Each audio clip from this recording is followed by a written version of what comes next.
Hello. Well, now that I'm back in school in person, I'm finding it's too difficult to maintain Gmeet and filming while also teaching. So here is your video for week 4. I'm going to go over all the work, and that's so the distance learners can have the same opportunity, and in-person students, if they need to review anything to get their work done, have this video as well. So this is, like I said, for week 4. It's mid-quarter, so we're going to talk about your social speech performance, your unit 4 reflection, and starting the storytelling unit. One thing we did this week was students in person chose their new seat. As long as they do well in that spot, they can stay there. So we're going to talk about performing the social speech. That was supposed to be Monday, either in person or filming that. Workday was Tuesday. Thursday, how to write a quality unit 4 reflection paragraph and previewing storytelling topics. And then finally, the last lesson here, starting Unit 5 storytelling. So I'm going to talk to you about the benefits, the requirements of the unit, some characteristics and tips for storytelling, a lesson on character in storytelling, and tips and topics to get you started. So let's show you how this looks on your handout. But first, let's talk deadlines a little bit. So this week, like I said, is mid-quarter. Next week is your first absolute deadline. So you need to get in week 1 and 2 that work by the end of the week, by Friday, May 14th. I'm already seeing quite a bit of this, and that's good. I'm seeing people getting that in right now. The deadline for weeks 3 and 5 is week 6. That's Friday, May 21st. And finally, week 6 and 7 are due Friday, May 28th. So that's week 7 for you. Tuesday, June 1st is the last day for seniors. And we do know now that there will be no finals. So you don't have to gear up for a big last project or anything like that. Continue the way we've been continuing. All right. So first, your social speech was due Monday, like I said. Here is the rubric. I have gone over that in last week's video. So if you need more detail on that, go ahead and look at that. Here's a review on what you'll be graded on. Summative. All right. So next, let's talk about the handout for this week. So your first task, performing the social speech, is summative. Make sure you get that in and posted to Schoology this week. Your video of that, I only had one person perform in class. All right, task 2, unit 4 reflection. So you've done this before. You've done this 3 times before. So what you're going to do is complete prompts on your goals and then write a quality academic paragraph. And we'll go over what that looks like. And then finally, some prompts on starting Unit 5 storytelling. So the Unit 5 part is formative, the rest is summative. So here's that rubric again for your social speech. This is also where I will write comments when you hand it in. All right, Unit 4 reflection, task 2. So first, your semester goal or goals, then write your goal for this speech. So for the social speech, what was your goal? All right, so in this space, the space below here, you're going to write your paragraph for this, your academic paragraph, reflecting on either how you did on the speech or the unit overall. So a couple reminders on writing that paragraph. First off, you need a clear topic sentence that says what the paragraph is about, and I will show you an example of a completed one as well. At least 3 body sentences that support or detail the topic sentence, and then a conclusion sentence that says how you apply what you learned or what you'll do differently next time. Academic paragraphs are a big part of the state standard. That's why they're included in 11th grade classes. I'm still getting some 3-sentence paragraphs from folks, and that's way too short for the requirement and for your grade, actually. All right, so here's how the example would look like. So my social speech went well. There's my topic sentence that says what I'm going to talk about. Now at least 3 body sentences backing that up, supporting that. So what do you mean it went well? What went well? One of my goals for this semester was to speak with confidence, and I think I achieved that here. So there's sentence 1, backing that up. Sentence 2, it helps I chose a topic I care about. I wrote a maiden of honor speech for my sister's wedding this summer. Now I need a third one. Unlike my last speech, I didn't feel rushed and looked sure of what I wanted to say when performing. Now I need a conclusion that says how I'll apply this learning, what I'll do next time. So next time I'll choose a topic I care about because it made being confident much easier. So that's how you do that. Let's talk about benefits of storytelling, what you're going to be writing for this. Pardon me.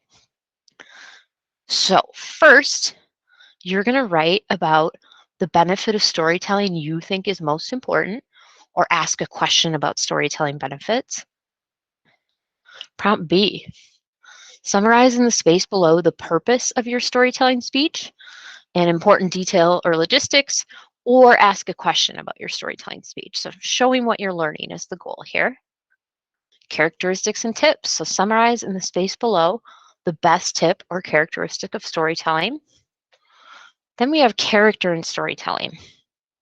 So there is a video lesson for that, and it's on your Schoology page. So just look in week 4 to watch that lesson. There's a link right there. So summarize in the space below one thing you learned or wondered from watching the video lesson, or a question you had watching the lesson. So it's a lesson that I filmed last year explaining how to build character in a story, because it's one of the easiest ways to start with a strong story.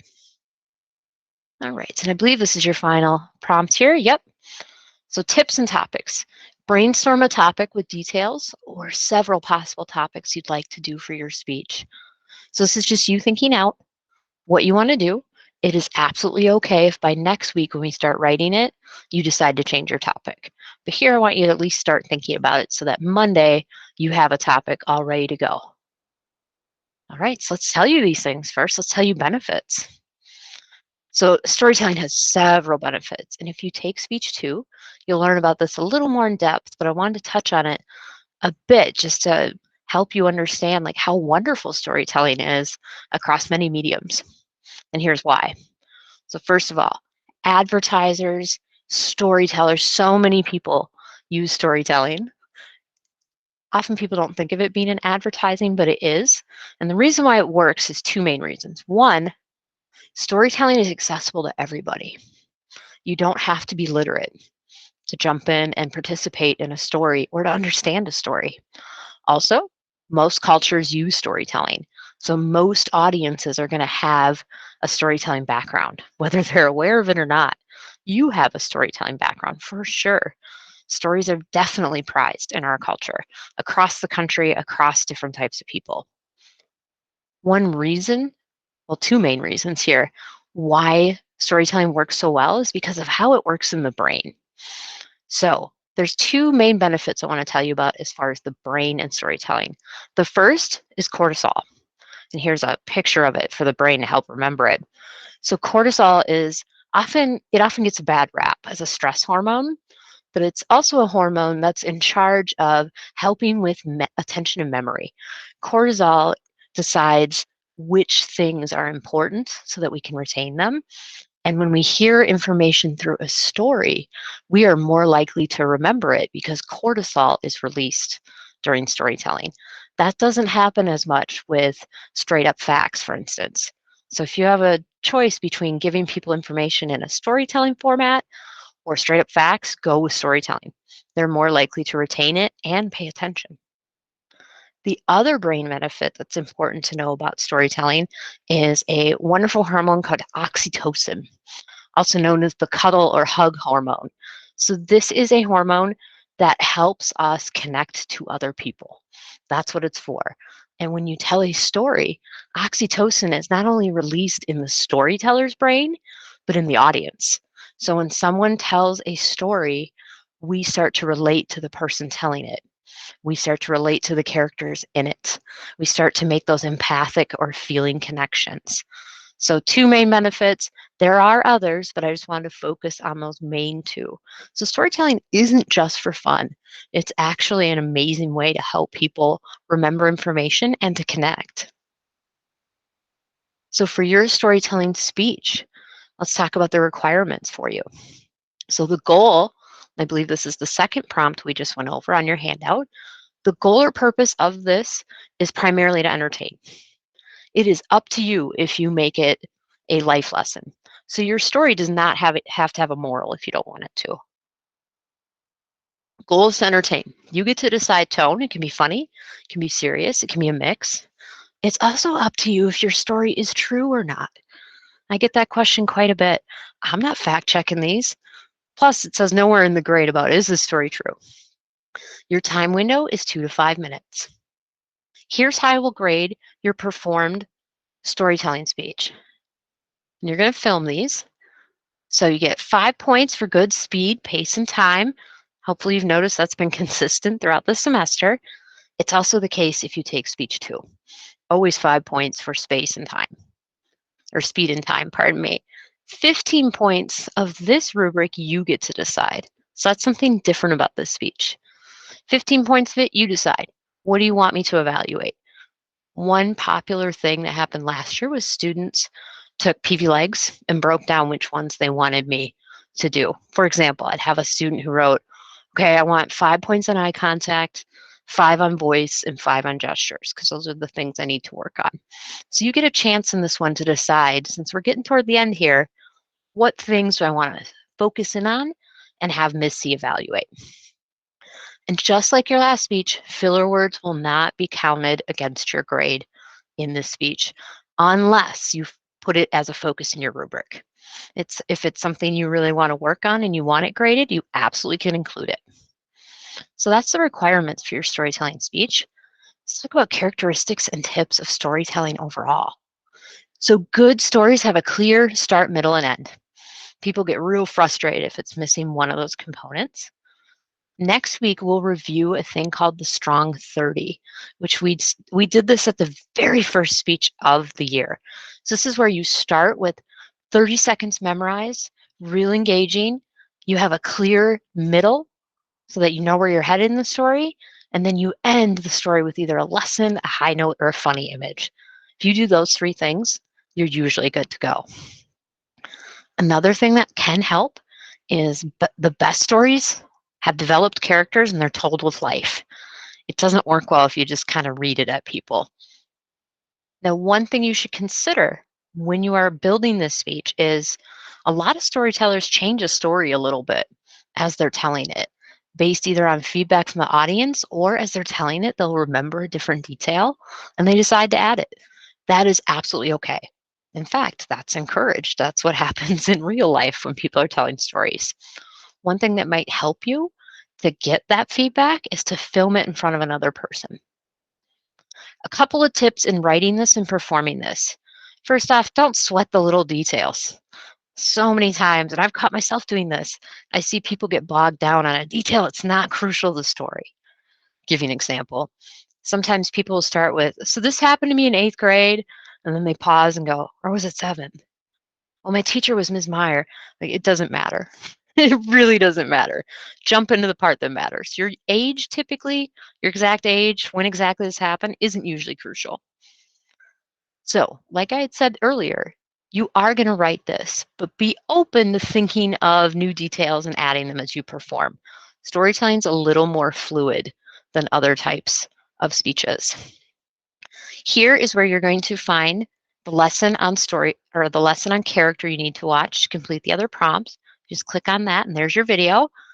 This is an optional example. So any one of the CTAs I've told you are examples, but this one in particular, being proud, that has a strong 30 for sure.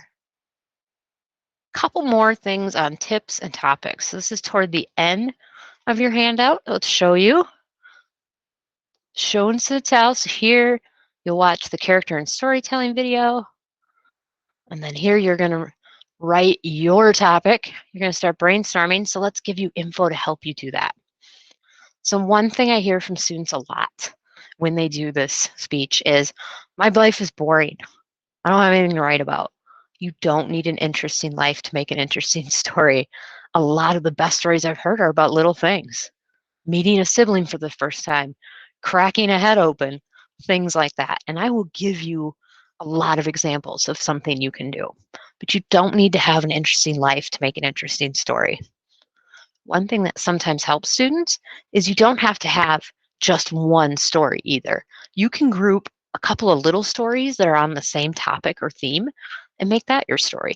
So, for example, for me, it would be times I've been caught lying. That would be a good story. So I'm terrible at lying. I have a lot of little stories. I'm trying to lie when I was a kid and then older, and it just didn't work. This works really well if you have a theme like, or a topic like getting hurt, or times my brother and I tried to destroy each other, things like that. You are not required to have a visual, but you can include it if it helps you with ideas or helps the audience connect. Another tip, don't confess to crimes or swear. So if you're not sure on this, go ahead and talk to me. Now I'm talking about like current crimes. If let's say you shoplifted something in first grade, your mom caught you, made you take the candy bar back, and that's your story, that one you don't have to worry about. That's not confessing to a crime. Also, the statute of limitations is over on that one. You can't be prosecuted. In general, it's about 10 years for the statute of limitations. So if you're going to talk about a crime, go back 10 or more years when you were 7. All right. Popular topics, and I'll give you another slide of this as well. Sibling rivalry. So most people have siblings and can relate to what it's like to not get along with them sometimes. Also, people can relate to failure. A lot of times, failing is learning. When we mess up, we learn. So that could be a topic, a time you messed up and learned from it. Getting hurt, as I've mentioned before, often popular because most of us have had damage. Middle school adventures also works well. A couple other possible storytelling topics for you. So a time I got in trouble, that works better if you're a little kid. It's just more relatable and we don't have to worry about you. People shouldn't blank. So if you don't have a straight up story, you can also talk about how you feel about life. This could be an opinion piece. That works with storytelling as well. I wish everyone knew. So let's say you have a medical condition and you wish people knew about it, like they understood it. This would be a great place to talk about that. A good or a bad vacation, a belief or a misunderstanding from youth. For example, I was convinced because my mother told me that cows who are brown give brown milk. That's where you get chocolate milk, and I bought it. Life is blank. So you can be a little more philosophical. The weirdest thing I've ever seen, you live in the dirty boat. I'm sure you've seen a thing or two. Why do people blank? The culture of my family.